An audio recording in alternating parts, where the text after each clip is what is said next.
Hello, everyone, and welcome back to another episode of Teach, Sleep, Repeat. My name is Dylan. And my name's Hayden. And this episode, we're going to be diving into the curriculum review. We're going to be taking a look at what piqued our interest, talking about artificial intelligence, financial literacy, life skills in general, maths fluency, and importantly, how we actually going to implement all of these things in what is already, in my opinion, quite a bloated timetable. And let's not forget the Oracy framework, which is all about the importance of speaking and, Dylan, listening. Huh? Listening ears. So the curriculum review has landed. It has been released. Lots of chat about it online. Overall, I think a lot of very promising stuff. I genuinely read a lot of the indications that were put forward to the government in this review by the expert panel.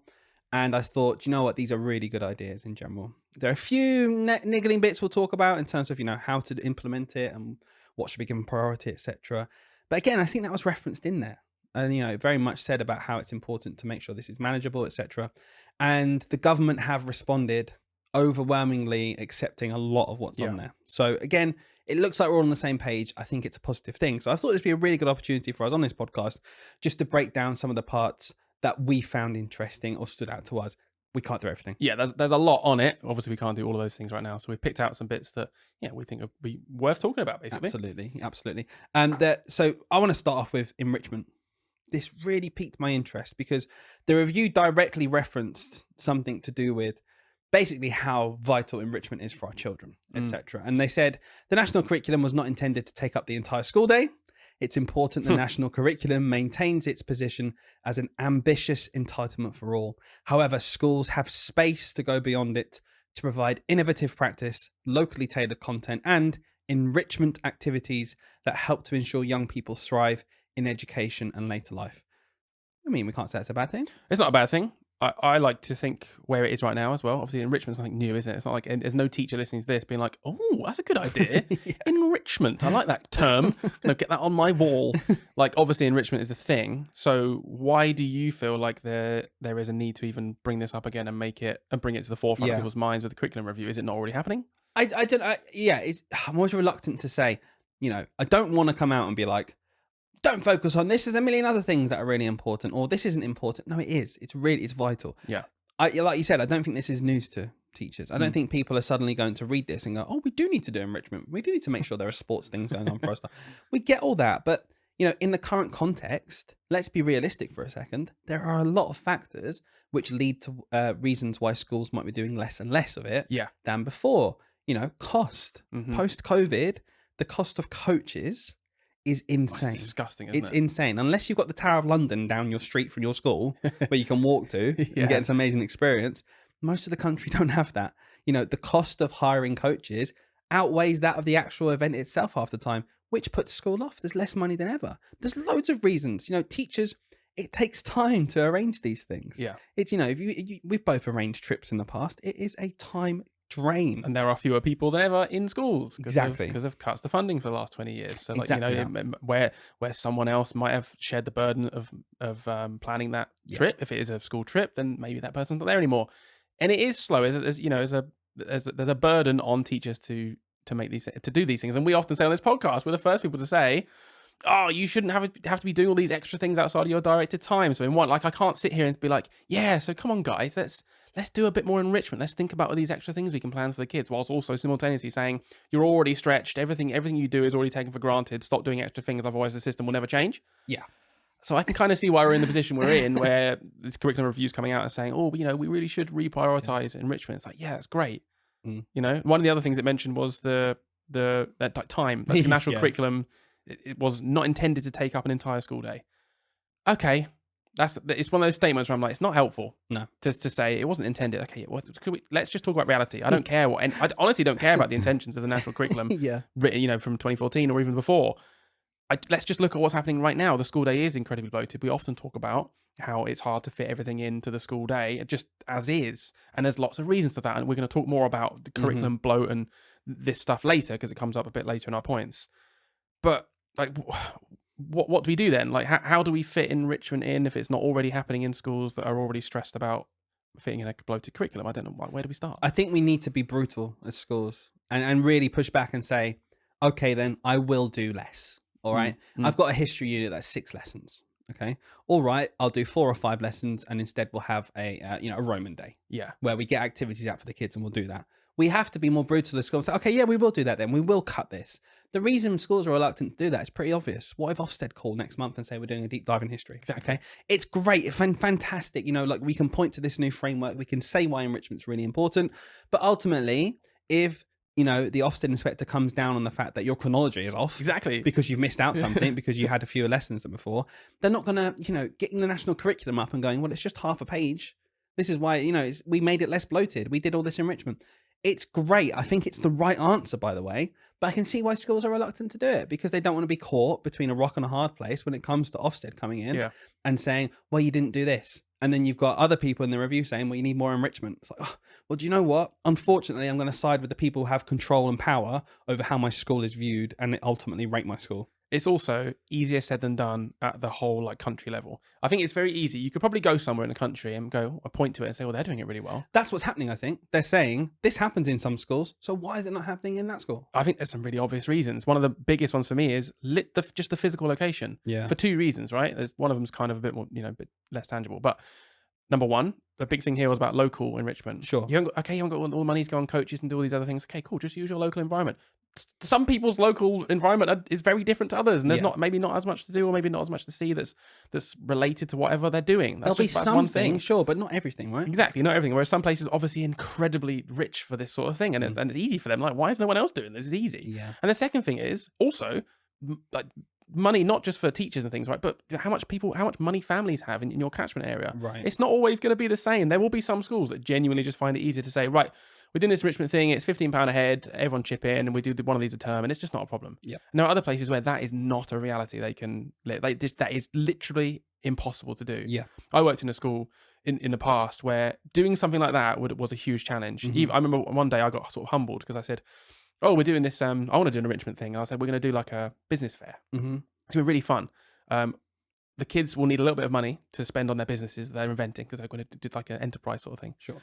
And I just said to the head teacher, can we just ask the parents to sort of bring in £5 per kid, and then we can use that to invest? And he was sort of really quickly he was like, no. Yeah. He was like, that's not something we can ask our parents to do. Yeah. It's just, it's not going to work, and it won't work for everyone. We can't do that. We need to think of a different way to do it. Yeah. Whereas other places, that wouldn't even be a question. It'd be, a leafy suburb, they're already putting 30 quid a month voluntary donation in. Exactly, right? So you just need to consider, I'm not saying that therefore we shouldn't do anything. I'm just saying you have to, it's easy to blanketly say, enrichment's good, we should do it more, everyone just crack on now. You have to consider these things that obviously impact it. Put your money where your mouth is, because ultimately, honestly, those children in the more deprived areas need enrichment more than anyone. Yeah, because they're not getting it anywhere Exactly, they're probably less likely to get it at home. So. Yeah, 100%. So do you know what, in general, I've got to say though, it's not something we can sit here and say it's bad. No, it's a great thing. It's fantastic, but we just have to be realistic. Should be on the radar. Another big thing in general was life skills. And I thought, that encompassed a lot. So, having a bit of a deeper dive into it, something that piqued my interest was media literacy. Yeah. This idea of actually teaching children how to understand and engage critically with what they're seeing in the real world in this era of fake news. Yeah. I think that is vital. And I was very, very pleased to see this, being put on a pedestal. And again, we'll talk about the logistics of it later, but I looked at this and I thought, can we pretend this is bad? Not in any way. The review considers media literacy to involve understanding and engaging critically with the messages conveyed through different media channels, including artificial intelligence. To empower young people to engage critically with the messages they encounter, the review recommends that the government strengthens the role of media literacy in English and in citizenship. So across subject, I can't see anything negative with this at all. You know what some people are going to say, though, don't you? You know what some people are going to say. Oh, here we go. Lefty wokey teachers choosing what media my kids can probably pushing propaganda on them. Watch Don't the trust BBC this. and turn off GB News. Maybe you should do that, but beside the point. Yeah, I mean, I find that so often in general. Yeah, where people are like, yeah, we should be against the fake news, and then they'll list not fake news and be like, we're against it's just that. their agenda. Oh, for goodness me. It's not about fake news at all. It's just you saying exactly what your political views are and making sure everyone thinks everything else is dumb. That's what that is. That's exactly. not what I'm talking about is kids seeing AI videos that look indistinguishable from real life now and then using it to base a fact on, or discriminating on someone because they watch all these terrible things that can happen through misinformation or fake news, whatever you want to call it. It probably is important that at school, a place where we centralise, raising the next community of people, we probably should spend some time showing them how to navigate this. Especially, it's a new and ever-changing world. It's already crazy how good AI content is in terms of how real it looks. Give it 2 years. Yeah. Give it 3 years. Give it 10 years. Like, we need to be putting things in place right now to teach children in media, how to differentiate. Do you know what I always say to people who come back? Because some people say it's pretty obvious when it's AI. You can hear it slightly in the tone. It just looks a bit off. Sure. You can just tell when it's AI. 2 things. Number one, before you know it, you won't be able to tell. Right? That's the first thing. But the second thing is general public aren't that intuitive. Genuinely, they're just not. When the first ever films were released in the cinema, when King Kong was put in the cinema, right? We look at it now and we think it's laughable how obviously fake it is. People watched King Kong in the cinema and left and went to their family and said, "There's a giant gorilla in New York." They thought it was real because it's based on what you are used to seeing. You're used to seeing reels on your phone, short messages, short, sharp videos. And as soon as AI replicates that, it's already happening. You'll fool some people into thinking it's real. So for me, this is really important. And it has to focus on simply identifying what's real or not. Yeah. I think it's almost separate, genuinely, to then, quantifying what's been said as a fact or fiction in terms of, okay, cool. Right, this person, this public figure did actually say this, or this public figure has had a deep fake. Identifying the difference between them is one thing that I think is really important. And then there's another layer, which is then actually, and this is in general now, whether it's print media, video, whatever it might be, to then actually look at facts and think, how can I verify this? The reliability, credibility of sources, all that sort of stuff, which is something I feel like we've always kind of done a bit. Exactly. But bringing it to the forefront alongside this does make a lot of sense. I think that's completely appropriate. So the other thing, obviously we're talking about life skills, and financial literacy is a huge one. Before we do that, I just want to, because I feel like we're talking about AI. Yeah.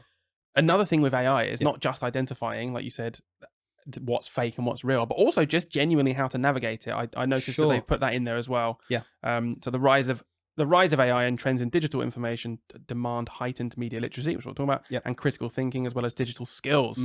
Just the actual ability to look at the tools and know how to use them to your advantage. It's not all bad. We're painting AI as if it's just this terrible thing that makes fake news. There's obviously great aspects to AI as well. Do you use AI? I use AI a lot. Yeah. Teachers use it a lot in terms of just upping their productivity. But you're right. I think back to when I was in secondary school, and a lot of my time was spent on an Excel spreadsheet. And we'd learn about formulas, and we'd have like a project where we had an IT teacher, and he'd be like, "Yeah, well, can you think? Oh, how could we possibly get the sum of this and all this kind of stuff?" At the time, good. Looking back now, you think kind of obsolete. Oh, those lessons where I play Line Rider all the time. yeah, I remember those great lessons. What was it like? We used to find a way to get into mini clip and play skateboard stand or something. Game, honestly, that was so awful. But it kind of was relevant at the time. I can see why we did it. Yeah. I think we should have done coding a bit sooner. Yeah, I think it's a big part now, and that's great. But even that now is becoming out of date. Yeah. The only thing I would say in terms of this AI is absolutely learn how to use it. But it is just, let's just be forward thinking for a second. In the same way that Excel became outdated to just do that, and then coding became a big thing, and coding is slowly becoming outdated to just be relied on. I think it's still important to do. Yeah. We need to just be careful with AI and think, okay, whatever we put in place within 5 years will probably be out of date. Yeah, and we'll be training people up when they're 12, 13, 14, 15, heading into the workplace when they're 20, 21, 22, and they're already behind. I'm not saying we don't do it. I'm just saying, I wonder if we can have some kind of framework here or some kind of idea which can extrapolate along. This is going to develop, and whilst it does this, these are the skills you still need. Yeah, I think it's so important that AI never encompasses computing, as in like it is just one unit. I still think we should be doing things like the Excel lessons. I still think we should be doing coding and stuff like that, because ultimately the problem with AI is it will get to the point eventually where AI, it relies on all of human input ever before to use, right? If we get to the point where we only use AI, there'll be no new human innovation like training AI. And I always think about that, and people mention it all the time in terms of the long-term downsides if we just that's eventually when it has its own intelligence, it can do its own thing. That's the point, I guess so. Yeah, sure. But I just think it's important. Like in computing, I mean, the curriculum review suggests putting it in within the computing curriculum. I think that makes the most sense. Yeah, I've already taught some AI units. I think some schemes of learning were quick on this in the last couple of years. Obviously, AI is very obvious; it was going to be huge. Yeah, we used iCompute, our old school, and within like a year of AI being huge, they were like, "Cool, we've got a new unit out," and I taught one in year 6, and it was really, really genuinely interesting, and it was pitched right for these kids, and it was just showing them this is what it is, and they were like fascinated. And I was thinking, crikey, as an adult, I've been able to use my life experience to kind of work out what AI is, but for a 9-year-old, 10-year-old, actually, it's really important we do show them, oh, this is what it is, by the way, because they just think it's magic. And it's so true. And where it's replacing, we had a great talk with Greg Jenner, going back with Greg Jenner about AI, where it's almost being merged in with the search engine. So again, if you Google something now, you'll get an AI summary at the top. And I'm not saying it was always reliable beforehand, because you could go to a website anywhere and find out whatever you wanted, and it would say whatever you need to say.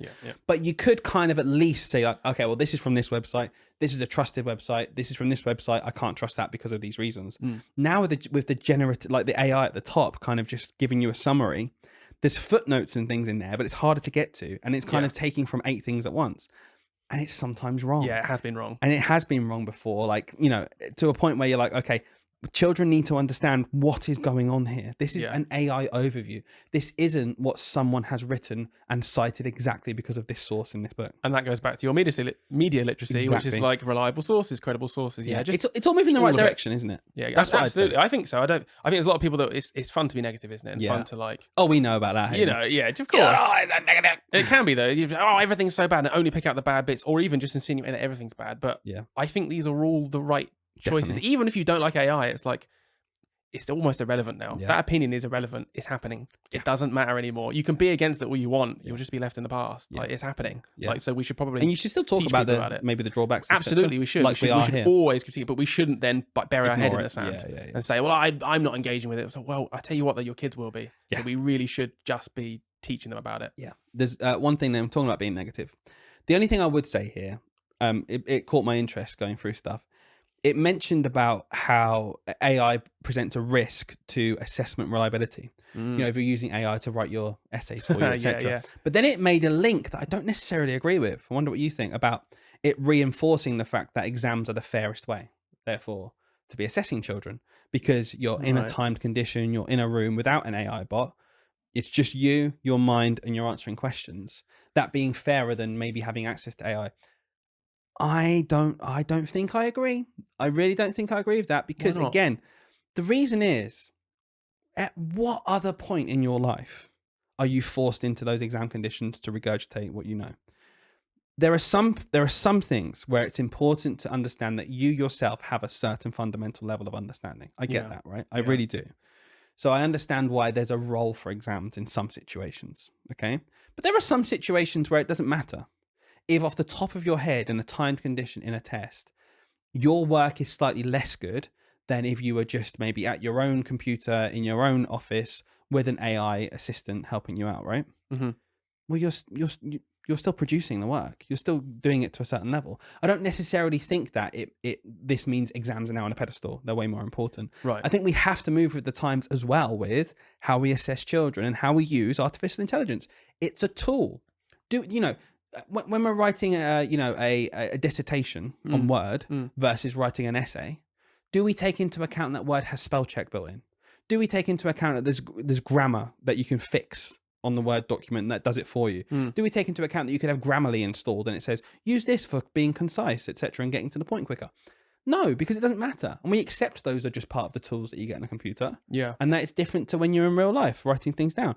I think we just have to, I agree, accept that the landscape is changing and understand that. I just don't necessarily think it now puts exams on this pedestal. I'd say the jump between writing things down and going to the tools that you get from Microsoft Word, though, is like a significantly smaller jump from going from Microsoft Word to AI, which can do the entire process for you. Completely agree. I think that's probably where that lies. Like, I can understand the analogy, but that's where I think people will push back. No, I think you're absolutely right.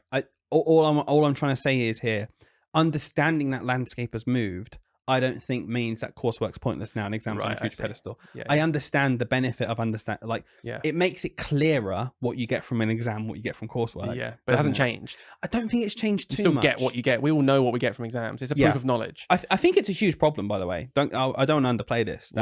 There are definitely going to be students out there who just whack it into AI and honestly don't have a clue what they're even submitting. Yeah. So there's got to be ways around doing that. And, I think alongside maybe little tests or quizzes and stuff, I think that's a good thing. I agree. Because ultimately, if a grade or certificate, whatever it is at the end. Certification is right. Yeah, I was going to say, I realised as I said it, I was like, there's a word. If they are essentially, what they are is a metric. They're a proof of knowledge, aren't they? They are a proof of understanding of something to qualify you for something else. Yeah.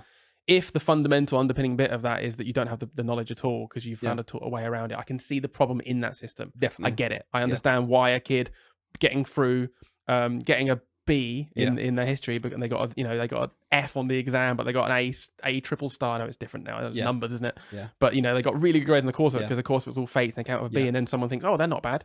Yeah. Obviously, that's a problem because actually they don't know anything about it. They've just someone else has written it. It's really funny because when I was at university, I was the opposite. Really? When I was at university, I got firsts in my exams. Wow. And 2s or lower even in my coursework. Yeah. Because I couldn't be bothered. Yeah, I don't want to do the coursework. Could not be bothered. I was like, this is boring. Whereas I could retain information and put something together really well in an hour. So that, but my point is, this is what it's rooted in, right? I fudged it. I had this ability to cram knowledge and put together a coherent answer and get facts in my head. In an exam, and I just crammed for that week beforehand, and I could get a first, and it got me up to a 2-1. But my coursework, it wasn't as good. Now, okay, cool. I could have also fudged that. That's the point I'm saying here. I don't think you can only fudge a thing. It's like, no, realistically, there were people who also got a 2-1 who had much more knowledge than me because I crammed and I got ready for the exam. I think there are drawbacks, is all I'm saying. I completely agree, and I hear stories all the time about how, especially with coursework, people. It's amazing you got nearly 4 marks in your coursework, but in your test, you like you said, you got hardly anything. That's a bit strange. Yeah. Whereas I think you can explain my one a bit more. Is I'm lazy. It's funny how even in your situation you managed to fudge something because I can imagine the big counter argument the big argument for saying let's just get kids back in exam halls writing down their essays or whatever because then we know they're not sat there with AI on a computer. It's like apart from the Dylans who will write it all in AI beforehand and memorize the entire thing and go in there because they can cram all that knowledge. It's still it will still have an impact. We have to. I agree. I think we have to consider the change in landscape. Yeah. I don't know what the answer is right now. Maybe exams are still the best of all the options. They might be. Yeah. But we do have to consider how the landscape is changing. We can't. We're not going to stop that. There's lots of things now like AI, the tools that can assess whether something's been written by AI or not because of the way AI works. AI it doesn't actually write in. It doesn't write in like characters. If you know about this, it doesn't write in characters and words. It writes in like tokens, like symbols. Yeah. So you can actually, if you put something into the right machine, you can say, "Oh, this was generated by AI" because it's not written in the right way. But there's ways around it. I'm just worried that this move benefits people like me more and more as I was at school. And there are just some people out there who work so hard, especially at their coursework, and do really amazing individual work and show off how much they know, who crumble in an exam. Absolutely. Who now, that was me. It's even more that you crumbled in both. Even more, there's even more disparity though, because it's like, well, you could have used AI. It's like, well, I didn't. This is my work. This is fantastic stuff, and I just don't do well in the exam. Yeah. And now we're deciding the exam is the only way to do it. It's frustrating. It's I agree. There are other ways of having knowledge, and that we should be assessing people. That's all I think. Basically, I just think we need to be really mindful of it. Yeah. For sure. Let's talk financial literacy because that was the other part of these life skills we were talking about. Do you want to give us an overview of what this curriculum review was talking about? Yeah, another fantastic addition. I think this is really good. We've been saying this for a long time. What would we add to the curriculum? Understanding of finance is vital, and it's crazy when you think about what do we actually want functioning members of society to have. A basic understanding of finance. Yeah, of how their life works. People have been screaming about this for years, haven't they? I feel like even when I was at school, ever since I was at school up until now, I feel like I have consistently heard people saying, why are we not teaching children how life works so that the day they leave school at 18 or whatever, they're not walking into, they're blindfolded into life. Like, it's mental. What are we doing? Yeah, completely. The review did nod to the fact that there are parts of financial kind of literacy and understanding already in the curriculum. Yeah. But they're not always taught, was the quote. So there's parts of it in maths, parts of it in citizenship, and it leads to low financial capability was their point. So the review recommended making citizenship, which I thought was interesting. They're going to put this into citizenship, including financial education in there, part of the national curriculum at Key Stage 1 and 2. So cool. Primary school, putting it into primary school. And furthermore, financial education's main home should be citizenship for applied concepts. But relevant mathematical concepts, percentages, compound interest, etc., still must be sequenced in the curriculum in maths first. That makes complete sense to me. Yeah, definitely. Complete sense. It's the underpinning. It's literally we're saying make sure they understand the core concepts, the foundational maths knowledge underneath financial literacy, so that when we do talk about the tax system, we're not then sat there the entire time working out how to find 20% of something. Exactly. It's more like that. We know that from maths or teaching. This is how the taxation system works in the UK. Let's compare it to other countries. Yeah, 100%. Then you can have that conversation. I actually really agree with it having a home in something like citizenship, because it's about society. It's about being a functioning member and an adult who can understand stuff. There's always pushback.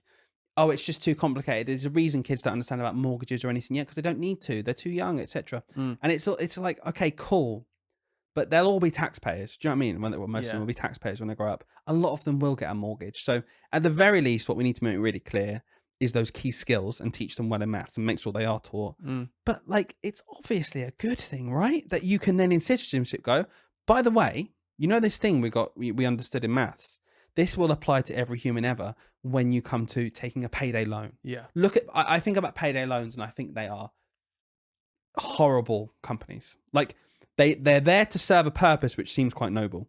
You need some quick cash. I'll help you out. Here you go. Pay me back over time. What it ends up being is just huge interest rates. Do you know when you see the small print on the advert, and it's like thousands of percent APR because it was over the year, and this was about being short-term loans. I feel like equipping people to understand what will happen if they don't pay back those kind of loans quickly, and how it can cripple you over a small amount of money. Compounding interest in the wrong way, Exactly that. I think that is such a good thing to be teaching our next generation, just to think you've got to live within your means. You've got to balance your budget. This is what compound interest actually does, and it will do to you. It's not some abstract thing in a maths textbook. Sure, we've learned about the fundamentals, but now let's apply it. And I want you to understand how actually when you get a mortgage, and it's 4% interest compared to 5% interest, that might not sound like much, but over the course of your mortgage, you'll be paying back an extra £80,000. Yeah. Make it real and tangible for them. Significant amount. Something I didn't even know when I got a mortgage myself, and I, looking back, I think I wish I knew this beforehand rather than learning as I go, was just even what the percentages mean. Like, if I had a 2.3% interest rate. I had a 1.9 at one point. 1.9, that's mad. And it's crazy looking back how I didn't even realize how good that was either, right?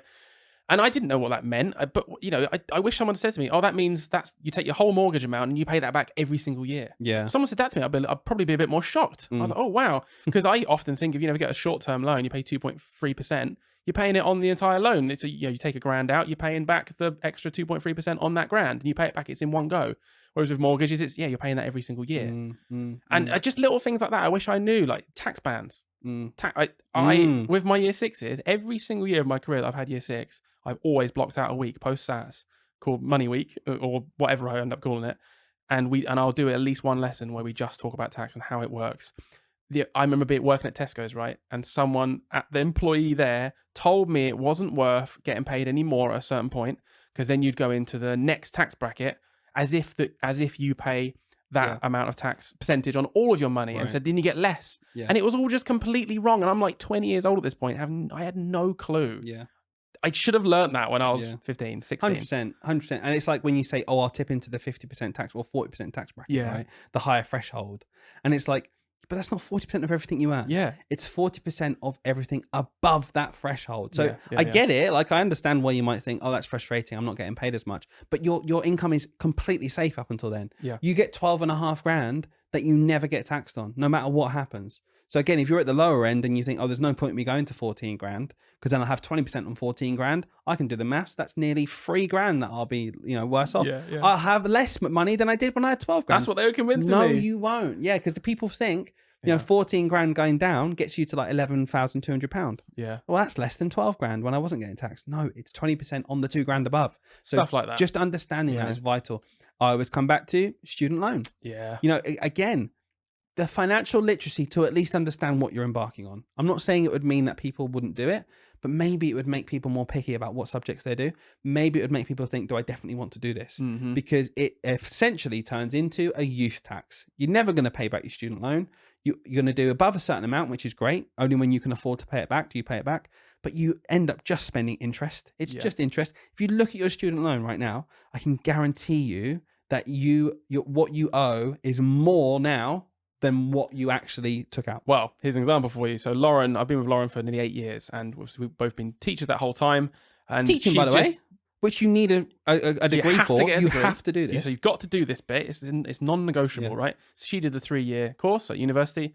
It was when fees were around £9,000 per year. She stayed at home. Yeah. But her, so in the whole time I've known Lauren, we've checked probably 5 times in this period of time because it's depressing. Despite her paying back the entire time as well, because she's been over the earnings threshold, so she pays 9% of her income over this threshold back to student loans, her debt has gone up. In the entire 7 years. It's over 50 grand or something now. It's ridiculous. And she's been paying back constantly, monthly, for 6-7 years now. And it's gone up. So it is just a tax. It is a tax because the repayments aren't higher than the interest. Yeah. So the interest rate on the loan was bigger. Yeah. And it's just I know when I went to university, I had no clue about any of this stuff. No one told me anything. They just said, yeah, you just get a student loan. That's the only way you can do it. Simple as that. It was do you want to go to uni or not? The answer was yes. The rest of it is nothing left out. Yeah. That's it. Cool. You go to uni, then you just do it. You click these few things here. You get your parents to help you with this, and then well, you do, mate. Not everyone. no, as in they fill in the forms for you. Yeah. And then, not everyone. And then you go, and then suddenly there's money in your account, and then 5 years later you go, oh, I see. A lot of people say it's the best loan you can take out because you only pay it back when you can afford to and all that stuff. Martin Lewis is always the person I see saying, it's still a good deal. If you want to go to uni, it's better that it's like this than a different way of borrowing money. There's a time where you don't have to pay it back. Exactly. You can only pay it back when you afford it, and it's only a certain amount. Yeah. So and at the end, it gets wiped off. But that time's creeping up. It's 35 years now. Yeah, it's ages. So I think, again, coming back to financial literacy, it'd be very interesting to see the specifics of what ends up being talked about in here. But I do think it's very good and is exactly what we should be thinking about. What's the role of school? Okay, if I were to think about what every child needs, this is almost top of the list. Yeah, be prepared to live in the community. It's Completely. probably right at the top, isn't it, really? Exactly that. Let's get to the big one. Very interested in this, Oracy. I think this is vital. I love the the focus on this. I think it's fantastic. As someone who I think benefited a lot from what we can call Oracy and being able to speak, and we're doing a podcast right now, what's more Oracy than this? But I look back at school and it really helped my confidence. It really helped my understanding. There was nothing bad about speaking more, and I think the way they've brought this in and the way they're going to link it with the reading and writing framework as well, and have Oracy framework almost like a third pillar, I think it's absolutely the way to go about it, and I'm really, really excited for this. It's essential, and a big part of Oracy is listening, which I think is equally listening. Important. I know. Listening. You missed out on that bit, mate. I just want to talk. You learned how to talk. That was it. But it's speaking and listening. Can I just talk? Isn't it though? It's both. Yeah. And if you think about kids now, and I'm going to sound really boomerish here. Oh, here we go. But if you think about kids, get my plate ready. This and generation. You think about behaviour and how it's changed over the last couple of decades. I do wonder how much of that is down to just really bad communication skills, just poor communication skills. We're not teaching Oracy. We're not teaching speaking and listening like we used to. Really teaching it as in this is how you do it. Kids are getting to year 6 and they just don't know how to listen. They don't know how to do it. How many times, honestly, with a child, have you tried to have a conversation with them and very quickly realised that it's not a conversation? It's not a conversation because there is no back and forth. We've joked about it before. But there is no kind of listening. And don't get me wrong, a lot of children are great. You have a conversation with them. But they very much are I want to say this thing to you. They're just waiting. I want to say this thing to you right now. Yeah. I want to say this thing to you right now, this second. Because they've learned politeness. They've learned to be quiet until you stop speaking. And they're like, yeah, I went to the thing at the weekend. And it's okay, we need to work on this. We can't just hope it fixes itself. Yeah. Because again, if you go out on the playground, there'll be the odd child who dominates conversation, the odd child who leads the way. And other children just aren't really listened to, and there's no back and forth. Yeah, I agree. So I'm really excited for this bit of framework. Definitely. It does kind of make me think about maybe the next point we talk about, which is it's another thing. It's another thing to add in. When we talk about the bloated curriculum earlier. We'll get to that definitely. But yeah, I think it's gonna be good. I can't see this being bad. I honestly can't think of a negative. I can't even think of what someone might think is a negative of this. Genuinely, surely it's just a good thing. I think so. And when you think about the point people always make to me is, and I can't argue this, is when people say, how on earth can we expect children to write in full sentences that make sense if they literally can't speak in full sentences that make sense? There is a clear progression in my head, which is you have to be able to say it and do it before you can then think about writing it on paper. It's like when you get that kid. I've heard this phrase so many times in my career. Oh, they just stop. You're writing down like a stream of consciousness. There's Yeah. always that thing, stream of consciousness. Yeah. It's like you're not thinking about your grammar There's no and full punctuation. stop. Yeah. You're just writing down, and I'm like, yeah, now listen to them talk. They talk like that. Yes. What do you expect them? When you say to them, stop writing down like a stream of consciousness, think about it. Yeah. Mate, they are thinking about it. That's how they speak in real life. Yeah. They've not had any training on Oracy. Like they genuinely are writing like that because they don't know how to talk to you. Yeah, completely. It's so true. And yeah, the proof's in the pudding. Writing is so hard. It's so hard. And I look at it and I just think there'll be a few people maybe who look at this and go, oh, we're taking away from the tricky stuff. I have to spend more time writing with my kids because they find it so tricky. I talk to my kids all the time. Oracy isn't just talking. No. In the same way, writing isn't just doodling. It's very specific. And what I like about this is it's being really clear of what Oracy should look like. It's communication. It is speaking. It is listening. But it comes down to that word communication for me. Yeah. That encapsulates everything, right? It's about understanding how to say things out loud, how to have a backwards and forwards, and how to understand other people. It's a whole framework. I'm really excited, honestly, for it to come in and hopefully have that kind of push where teachers aren't then thinking, oh, I'm wasting my time doing this. This is a lovely thing to do, but this curriculum is just too much. It's just important. That potential pushback there is a bit like, to me, someone coming in and saying, look, we need to do loads of writing. That 10 minutes of model writing that you do, get rid of it because we just need the kids to have a bit more time The kids writing. need to write more. It doesn't make sense. It's like, no, that 10 minutes of model writing is absolutely essential to them being successful. Yeah. It's worth taking away 10 minutes of their independent writing because they will become better writers quicker. Precisely. It's worth it. It's an investment. You're investing 10 minutes, but you're getting way more than 10 minutes gain out of that compared to if they just had 10 minutes writing without it. Yeah. The same with Oracy. It's going to be the same. We just need to get our heads around it, I think. Absolutely. Definitely agree. There's one thing that jumped out before we talk about the whole, elephant in the room, this whole thing about how we're going to do all of this. There is just one thing I did quickly want to mention, which piqued my interest in a lot of people, was the GPS test at the end of Key Stage 2. And the idea that it's going to be replaced. So I'll read you the quote. We recommend replacing the existing GPS test with an amended version. This should retain those elements of current test that encourage effective teaching and a separate spelling element, and it should integrate short composition tasks. This should encourage a more proportionate and applied approach to learning grammar, punctuation, and spelling whilst developing good writing capabilities. Initial thoughts? My initial thoughts are this could be really good, and it could be really bad. Oh, genuinely, I think this is one of those ones where I'm like, this has got to be the right people doing this. Okay. It feels like, when I read that, it feels like that's come from a good place. And it feels like experts are saying this is what we need to do.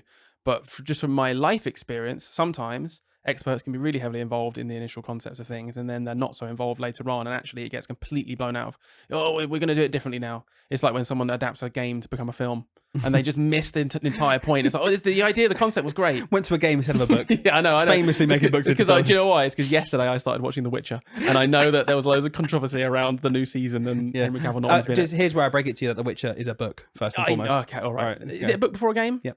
Oh, okay. I thought it was a game, then a book. Well, we'll find out. Fake news. Why don't you find out yourselves? Damn it, instead of just listening to podcast bros talk about stuff, why don't you go and find it yourself, guys? Which one do you think plays games? Which one do you think reads? Here we go.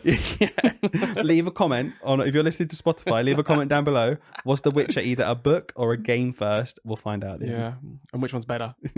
Don't know. Only play the game. Didn't read the book or watch it. Didn't read the book, watch it, or play the game. Wasn't even made into a film, was made into a TV show. So your whole thing's right. But anyway, just to explain that's where my analogy came from. But look, back to the point, Dylan. Ultimately, I think it probably will be a good thing. I was just saying there's a risk to it. It will be a good thing. I think the current GPS framework is moaned about a lot. It's absolutely mad how much the kids just have to know. It's just tick boxes, tick the front of the variable, tick this, tick that. No context. That's what I don't like about it. Realistically, why do we learn GPS? Is so we can apply it to our writing. So the idea of maybe making it a bit more applied towards writing is probably a move in the right direction. I think it's great. We talk about actually going to some kind of short composition task. I can imagine it's something like, continue this conversation. There's a conversation between two characters and someone else says something and you've got to write it in that. That's fantastic use of it.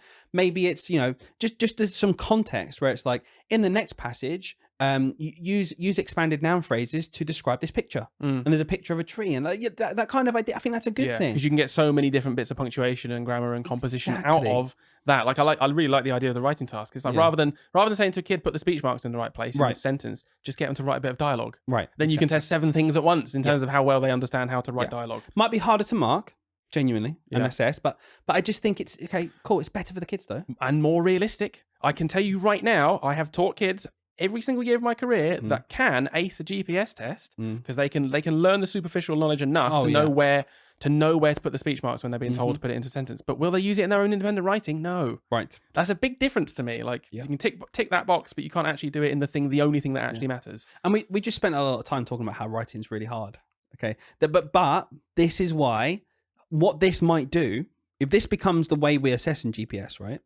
What I like about what might happen as a result is the way it's taught will change. That's what I'm thinking all the time. That's what I'm thinking all the time. The amount of time is just, I hated the kinds of lessons, especially in upper key stage 2, you'd end up having to do because you knew the GPS test was coming. Yeah. But for goodness me, do you know what? It's much more better. It's just within my writing lessons already, I'll have short, sharp tasks that say, look, what can like continue this conversation and stuff, have a dialogue.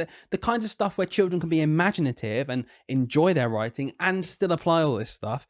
That's the ultimate version. I agree. Was there anything more boring than teaching a kid a whole lesson on prepositions? No. Where you give them a picture and they just have to describe where things are and relate to other things. Yeah, there was actually determiners.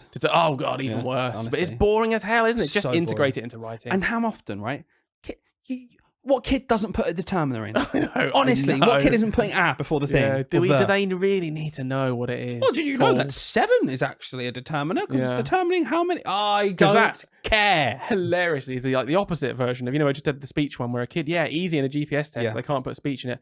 Determiner, you can teach them what a determiner... Sorry, you can get them to use it in their writing really easily, but struggle to teach them what a determiner is for the test. So they get it wrong in the GPS test. Or they don't know what determiners are. Well, they do, because they're using them in their writing since they were 4. And what's more important, the fact they use them correctly, or they can identify the name of a thing. It's like, come on. Oh my goodness me. The balance is off. So honestly. I'm glad they're reviewing this in general, because the balance is off and it needs some looking at. Definitely. Right.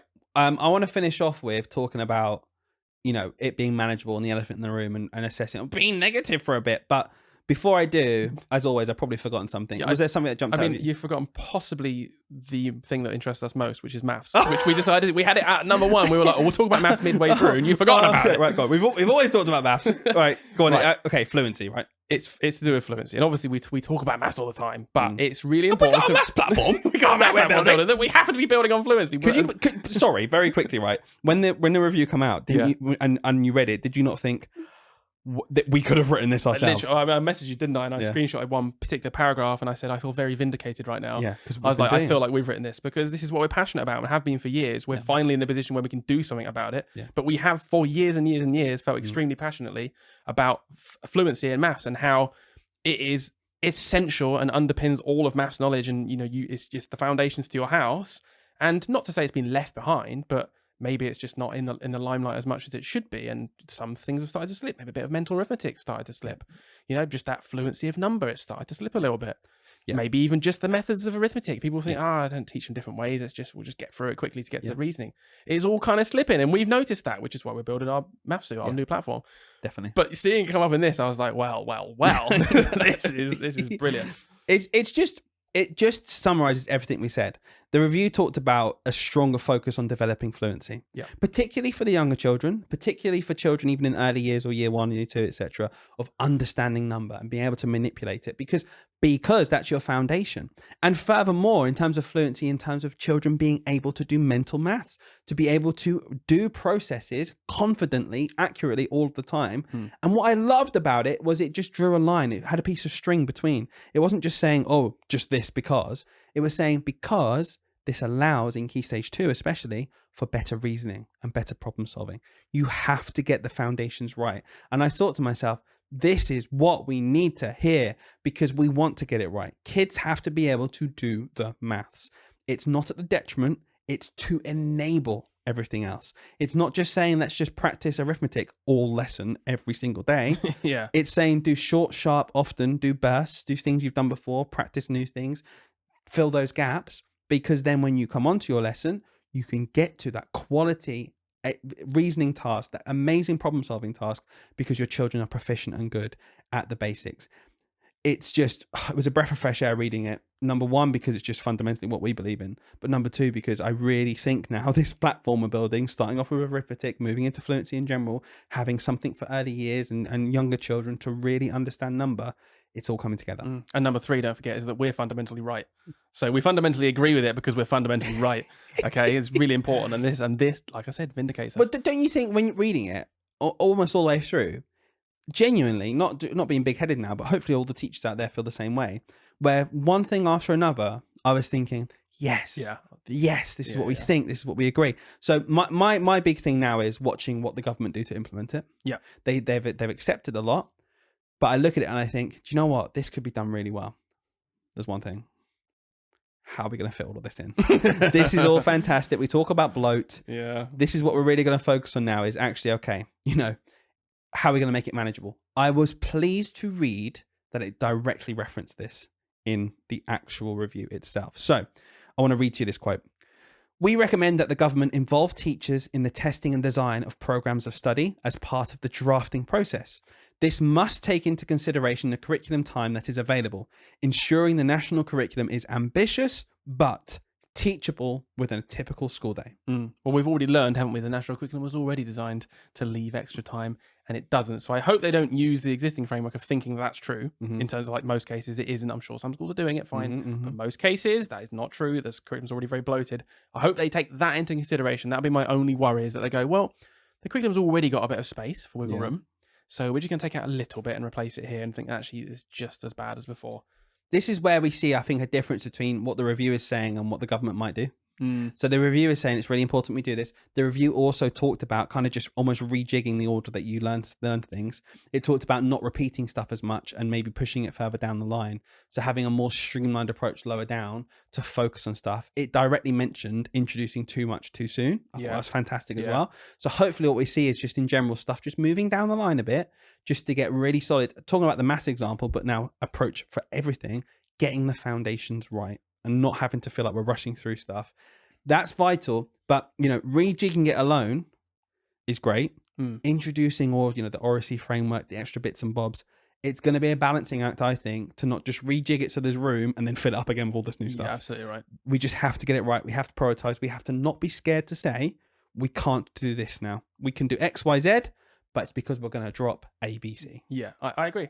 I thought it was particularly interesting, the resequencing bit, by the way, particularly interesting when it talks about maths, because to me, and maybe I'm wrong here, but when the national curriculum came in the mid 2010s, 2014, whenever it was written, the whole maths mastery approach that came in was very much about resequencing maths, in my opinion, away from the kind of traditional spiral curriculum where it was like lots of bits of maths everywhere, into this kind of block approach. And I feel like that's already been pretty well optimized. So to me, the resequencing bit when it comes to maths is less prevalent. And I see this as, I think so, because I think it's already pretty well sequenced. Do you not think there's too much, though? I think the problem is it's too much. So I think it's a case of just taking things out and pushing it up into Key Stage 3, perhaps, and not necessarily resequencing it in terms of, I guess you're kind of resequencing it, but that to me means like moving things around. I see. To me, it's like, no, just take some things out and then kind of leave it. I feel like that's what they mean. I've got to read it. It said for maths, the review recommends resequencing content so topics are introduced in such a way that pupils can master them deeply and allowing opportunities for more complex problem solving. As long as it's embedded in that, I think that's good. Yeah, I guess I was a bit thrown off. Like pupils can master them deeply. I'm like, well, that's kind of what we did for the last 10 years. But do you think that's happening? I don't. I completely reject that is happening, because I don't think you master stuff quickly enough. I think if you look at, for example, year 1 and 2, a lot of time is spent on like number bonds and basic fluency. I feel like as you go through school, there's absolutely points in my career, and I'm going to say it right now. This is very interesting reading this, because I've received some pushback where I've said, I'm not teaching my kid that. Yeah. Right. I'm not teaching them that right now, because you know what they need to be able to do? Add and subtract, spend a bit longer, multiply and divide, understand, how number works, be able to break up a number. That, in terms of an ability to master that, is more important right now than me introducing what a heptagon is. Yeah. Right. So sure. I'm that's just an example. It could be anything, but there'll be some times where I think, do you know what? There is just a hierarchy here, and you understanding what a few shapes are called in year 8 instead of year 4, and I'm genuinely talking about that much time now. Yeah. As a professional, I'm like, do you know what's more use of your time now? Being able to manipulate number and understand and bridge 10 mentally and be able to do all these things. That is more vital. So I'm already doing that. Yeah. And there would have been pushback which says, well, in this curriculum, it says in year 4, you have to do all of these shape. I'm hoping the resequencing is basically saying, don't worry too much about this stuff. There is, it's okay to say there is, a pedestal here. These are on the top. Then it's this, then it's that. if you're not mastering this, you can have less time on that. On the lower things. And that's okay. Yeah, and yeah. it could be a different topic in maths. I just think that's... And number basically fluency okay. is at the top of that, isn't it? That's what I Realistically, it is on a pedestal. Exactly. Like, funny enough, I was having a conversation the other day with John, who is our software engineer, who's working on our app with us, our software. And Our maths platform. our maths platform, that we, our maths platform, Maths. You should get in touch, by the way, if you're a maths lead. If you're a maths you leader wanna know or a bit more. leadership and want to solve fluency in arithmetic in your school, Get in touch. Get them in. We'll book a demo in the new year. But I was talking to him, and we were literally talking about this exact thing about resequencing and just genuinely moving things up, and saying how there are double benefits. Sometimes not only does it just the physical moving of, like you said, heptagon shape, whatever, moving it up just makes that extra week in the one you're doing. Also, when you're older, you tend to learn things quicker. That's what there I are mean. some things where Yeah. it's like you're going to learn it anyway. It's just a bit of knowledge Yeah. at this point. Rather than spending 3 weeks learning it when you're 5 and it's a really hard concept to grasp, just spend half an hour learning it when you're 12. Yeah. Genuinely. Yeah. Because then you actually, the difference in time there, you've brought all of that back. And if you become fluent in understanding the basics, if you spend like an extra 5 hours on that, let's say, it does save you time. Like, because you're like, oh, I get how number work now. I understand the link between this and that. Oh, I've already learnt my times tables and I understand, at a fundamental level how these numbers interact with each other. Me understanding this fraction question now is like a piece of cake. Exactly. Rather than trying to force it in. There are lots of compounding passive effects that are like positive effects that are hard to put down and hard to say tangibly, this is going to happen. Yeah. But we do recognize that, of course, that analogy you gave there will happen if you spend longer on the foundations. This is a big thing, I think, education in general, a big task we've got, is to convince the public who see themselves as stakeholders in education, rightfully, their own children go there, they went through education as well. We've got to be able to convince them meaningfully that it's okay to do less sometimes. It's okay to focus on less, more, if that makes any sense. What I'm Fewer saying topics. Yeah, but with more in depth, because in the long run, it pays off. That's tricky, and I can understand why governments are reluctant to say we're taking this out.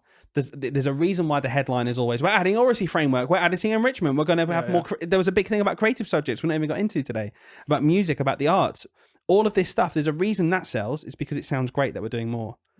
We just have to, and I don't mind being that voice when someone online moans about being negative. We have to be realistic, is what I call it, and just say, look, okay, this does mean, though, something has to give. It mentioned it in the review. I hope that happens. Absolutely. There was one final thing that I'll say, the last thing, we'll leave it on this, that was in the curriculum for that, which I thought was really hilarious. And it literally said that if you really enjoy Teach It Repeats podcast, you should leave a review and you should share it with a friend. It genuinely said that. Yeah, you were absolutely captivated by that. I was really ready. This is it. Yeah, I couldn't believe it. I thought, wow, what a nice shout out from the And government. do you know what the official name of it was? It wasn't the curriculum review. Oh. It was Leave, Teach, Seek, Repeat a review. Oh, that's really? what it was called. The actual article was called that, isn't it? Absolutely, yeah. That's fascinating. But you definitely should do that and follow and get your friends to leave us reviews as well. Because why not? Just send it to your mum. Yeah. Send it to someone. Say, just leave a review for these just guys. Leave a review. They're desperate. They're good guys.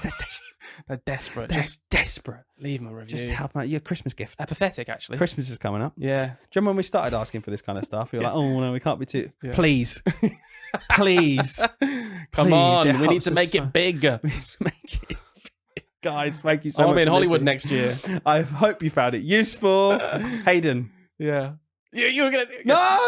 No. I've got something to say. Go on. Tune in to our next episode in 2 days' time. We'll There we go. Where we'll be near. See you then, guys. with questions and answers. Bye.